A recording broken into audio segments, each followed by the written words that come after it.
ભરૂચ પાલિકાની public works ડિપાર્ટમેન્ટ્સની કેબિનમાં એન્જિનિયરની ગેરહાજરીમાં કોન્ટ્રાક્ટરોની બેઠક જોવા મળી।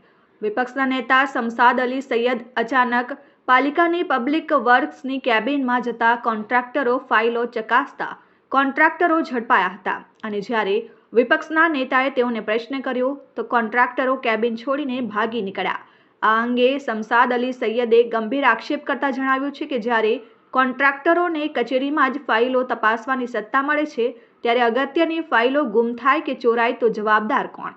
તેમણે વધુમાં કહ્યું કે પાલિકાની અનેક ઓફિસોમાં સીસીટીવી કેમેરા છે પરંતુ પબ્લિક વર્ક્સ ડિપાર્ટમેન્ટની કચેરીમાં કેમેરા નથી, જે ભ્રષ્ટાચારના આક્ષેપને તાકાત આપે છે। આ અંગે વિપક્ષે તાત્કાલિક તપાસ અને જવાબદાર અધિકારીઓ સામે કાર્યવાહી કરવાની માંગ પાલિકા પ્રમુખ વિભૂતિબા યાદવ સમક્ષ કરી ઉગ્ર રજૂઆત કરી હતી। ભરૂચ નગરપાલિકામાં આજરોજ પીડબ્લ્યુડી વિભાગમાં હું ગયો હતો ત્યારે પીડબ્લ્યુડી વિભાગના જે અધિકારી છે અધિકારી ગેરહાજર હતા, બીજા એન્જિનિયર પણ ગેરહાજર હતા।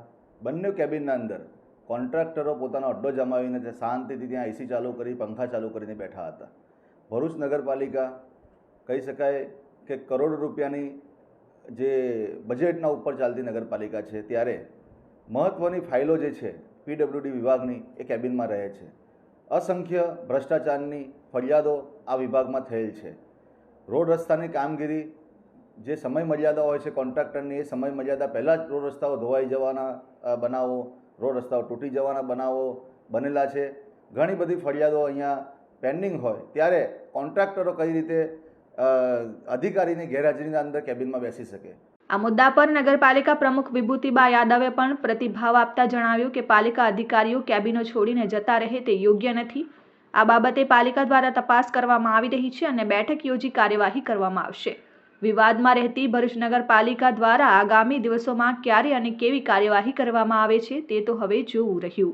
આજ રોજ વિપક્ષ દ્વારા અમને રજૂઆત કરવામાં આવી છે કે પૌડી શાખામાં અધિકારીની ગેરહાજરીમાં જે તે કોન્ટ્રાક્ટરો જાતે ફાઇલ ચેક કરી અને તપાસ કરતા હોય તો તે અમારા ધ્યાન પર આવ્યું છે અને જે તે અધિકારી પર અમારે જે કાર્યવાહી કરવાની છે એ પણ કરીશું અને સૂચના પણ આપીશું કે આ રીતે કોઈ કાર્ય કરવામાં ના આવે કે આપની ગેરહાજરીમાં કોઈ ઓફિસ ખોલીને કોઈક ફાઇલો ચેક કરે અને આગળ આ વાતને ધ્યાન પર લઈને આપણી નગરપાલિકાને આપણે આપણી રીતે સ્વતંત્ર રાખીએ।